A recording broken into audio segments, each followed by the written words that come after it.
Hola, mis amores. Usually, whenever I see my friends, my family, I like to ask them, how is your spirit doing today? And I really want to ask you that today. Last week, my spirit was feeling really heavy. It was feeling like there was somebody kneeling on my chest, and I was struggling to breathe. I was struggling to take action. I was struggling to make sense of all the things that are going on around me, and I got to a point of complete paralysis. Like I could not record content. I couldn't write to my clients. I couldn't hear my thoughts. Everything was so overwhelming around me that I was struggling to do the thing I love to do, which is to help people. But I was so overwhelmed and really frustrated by everything that was going on that I couldn't hear myself. I couldn't hear my intuition. I couldn't hear what it was guiding me to do or anything like that. And I was really struggling. So if you have felt like this, I want you to know that you're not alone. These feelings that you may be having in this moment, that you may be noticing for the first time, can be extremely overwhelming to deal with and challenging to cope with at the same time. So today I want to share with you a simple strategy that helped me exit that space where I was last week and brought me into a level of joy and calm and gratitude that I have today.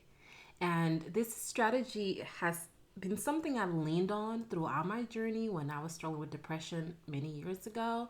And whenever I feel like things are challenged in my relationship as well with my husband. And I think it will help you right now. Because if there is something we can all use right now, it's a little more calm.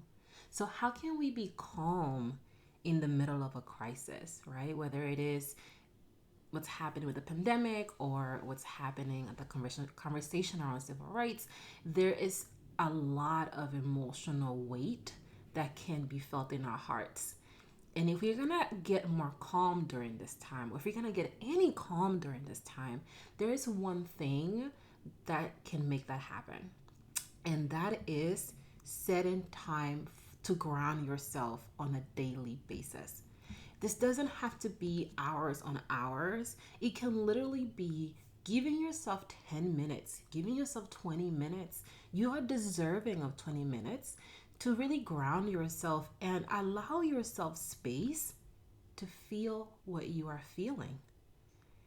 And it can feel so difficult to do that right now because there's this desire to be on, this desire to make sure that we are doing something and that action is taking place and that we are not just sitting by the line, sitting on the bench while there's a whole game going on out there, a whole fight going on out there. So it can be really difficult to feel like you can give yourself that time and then to take that time. But I want to encourage you to do it. I want to encourage you to gift yourself 30 minutes out of your day to ground yourself, to ask yourself, how do I feel today? What can these feelings teach me about myself? What can these feelings teach me about how I treat other people? What can these feelings help me release to make my load less heavy?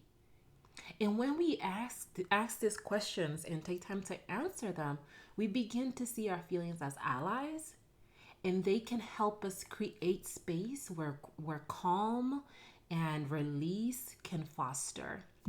And one of the difficult things about it is being consistent. And it can be so frustrating and damaging when we're not consistent with this practice. I know that's where I was last week.